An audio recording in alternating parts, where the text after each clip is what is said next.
Bonjour, ici Johan Yangting. Aujourd'hui, je vais vous parler des micro-cravates et des micros pour les podcasts. On va parler audio, on va parler son pour ceux qui ont besoin de matériel pour pouvoir enregistrer leurs vidéos pour YouTube et également leurs podcasts dans une bonne qualité.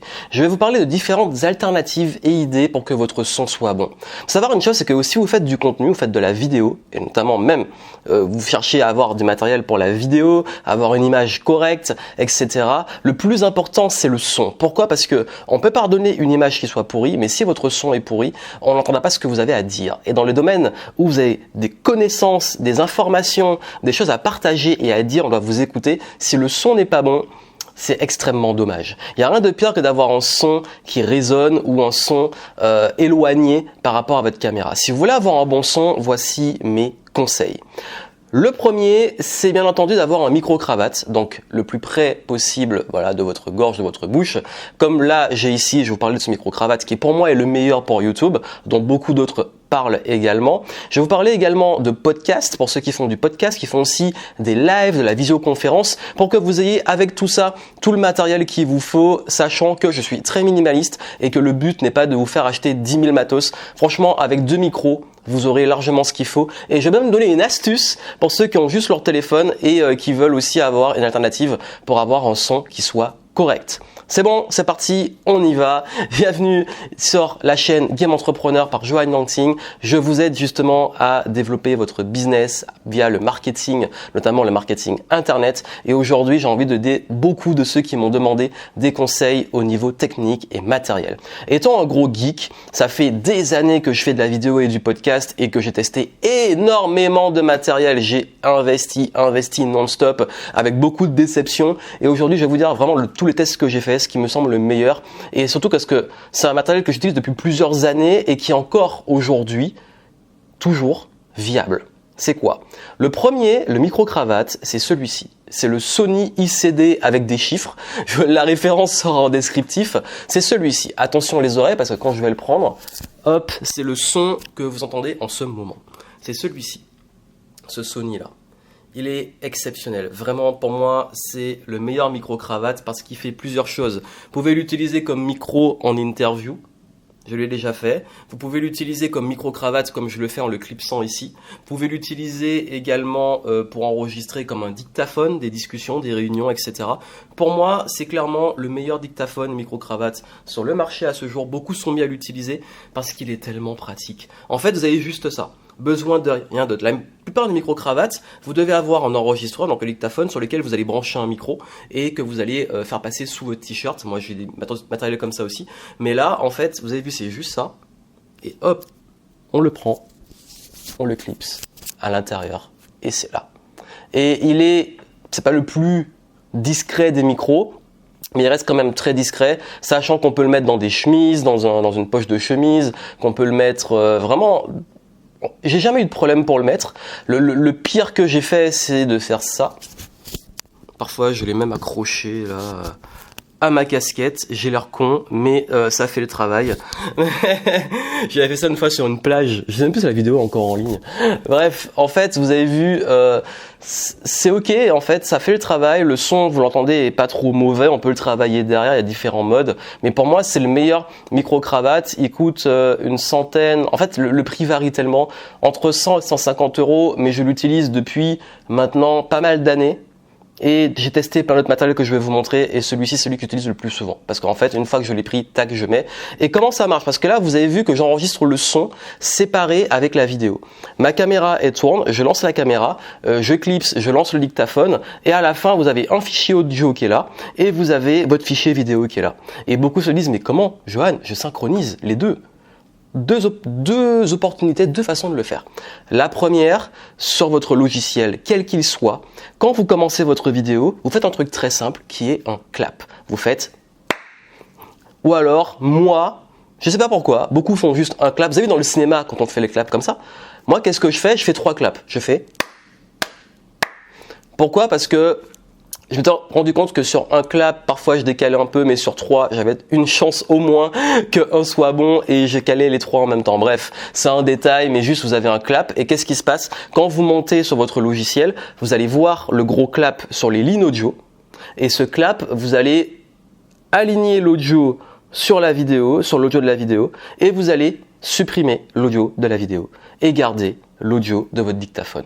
Du coup, les deux pistes son sont synchronisées, le son de votre appareil photo qui est généralement dégueulasse et le son du micro-cravate. Vous synchronisez les deux, vous supprimez le son de la vidéo et vous avez le son qui est propre et synchronisé. Sachant que sur Final Cut, ça se fait de façon extrêmement simple. Vous prenez le fichier vidéo, le fichier audio et vous faites synchroniser. Et ça synchronise automatiquement les deux et vous avez déjà le son qui est prêt. Donc, c'est juste une étape de plus dans le montage sur Final Cut Pro. Ça marche peut-être dans les autres logiciels, je les connais pas. Moi, je fonctionne sur Final Cut, mais à l'époque sur iMovie, je faisais la synchronisation comme ça. Donc du coup, vous avez vu que c'est pas très compliqué si vous voulez faire des choses propres. Deuxième élément, bien entendu, si vous voulez quelque chose de plus pro et si vous voulez synchroniser avec votre caméra l'audio, vraiment le meilleur que j'ai testé, c'est vous avez le Rode. Voilà, Rode Link, c'est un micro sans fil en fait.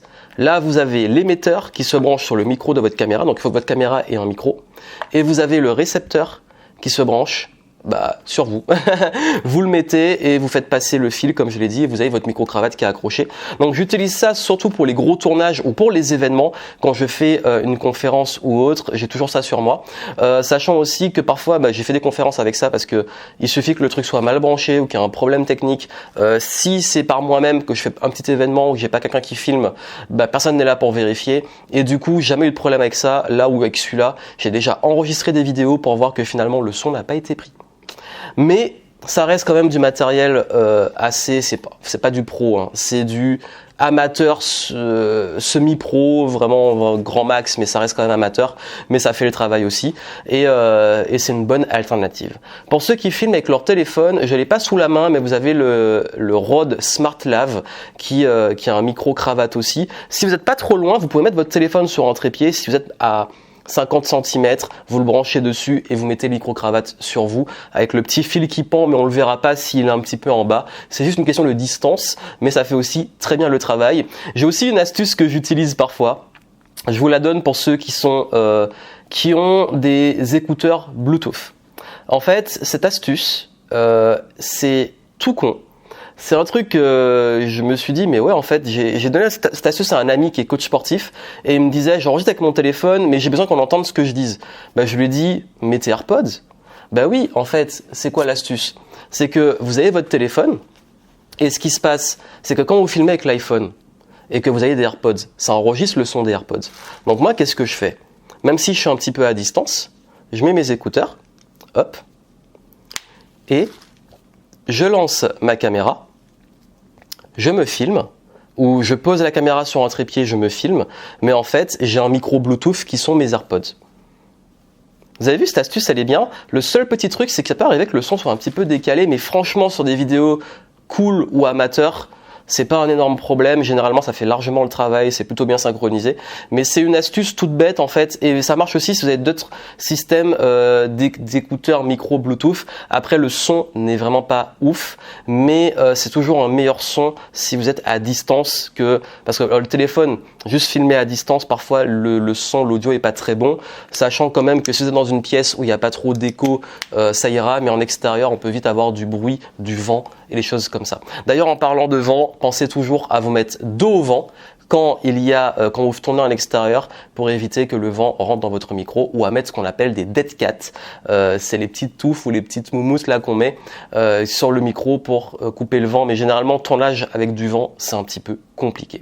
Et je voulais finir pour vous parler de ceux qui tournent directement face à leur écran en mode podcast ou avec leur webcam ou autre. Vous pouvez utiliser des micros comme celui-ci, qui est Audio-Technica, que j'utilise pour mes podcasts, qui se branche en USB, également en prise micro XLR, etc. Et en fait, ce qui est bien, c'est que ce micro, il est top. Si vous faites du podcast, si vous faites des conférences, des lives, des webinars, il fait largement le travail. Sachant que j'utilise aussi ce micro quand je fais des podcasts, parce que j'en ai un deuxième, avec ma super mallette. Et ce que je fais, c'est que ici, hop, vous voyez, j'ai mon zoom qui est avec moi, mon dictaphone Zoom sur lequel je peux brancher les micros directement, mais qui fait aussi micro, hein, que j'ai utilisé pour des gros tournages événements. On était plusieurs sur une table et du coup ça captait le son de la table. Et ça c'est vraiment du bon matériel audio. J'en ai parlé dans ma vidéo sur mon matériel de podcast minimaliste nomade. Donc voilà. Vous avez vu un petit peu comment ça marche. Le truc, c'est vous de choisir un outil. Franchement, celui-là, pour moi, il fait le top. Pourtant, j'ai aucun partenariat avec eux, mais je trouve vraiment que c'est le meilleur micro qu'ils aient fait jusqu'à ce jour. Vous pouvez avoir aussi les micro-cravates classiques avec des fils, comme vous pouvez aussi utiliser un micro Bluetooth, vos écouteurs Bluetooth si c'est de la bonne qualité, plus ou moins. Et bien entendu, vous pouvez aussi utiliser, pour ceux qui ont des caméras et du matériel un peu plus évolué, ces micros sans fil, mais c'est déjà un investissement beaucoup plus élevé. Sachant que je vous ai mis tout en descriptif, donc allez voir pour le matériel. Donc j'espère que ça vous aura aidé et n'hésitez pas si vous avez des questions. Et bien entendu, je serai ravi de pouvoir vous aider. Et puis si ce n'est pas encore fait, abonnez-vous à la chaîne YouTube pour plein de conseils, pour pouvoir cartonner dans vos business et pouvoir communiquer à travers du contenu qui soit en ligne, dans différents formats vidéo, podcast, audio, etc. Je vous souhaite plein de succès et je vous dis à très bientôt.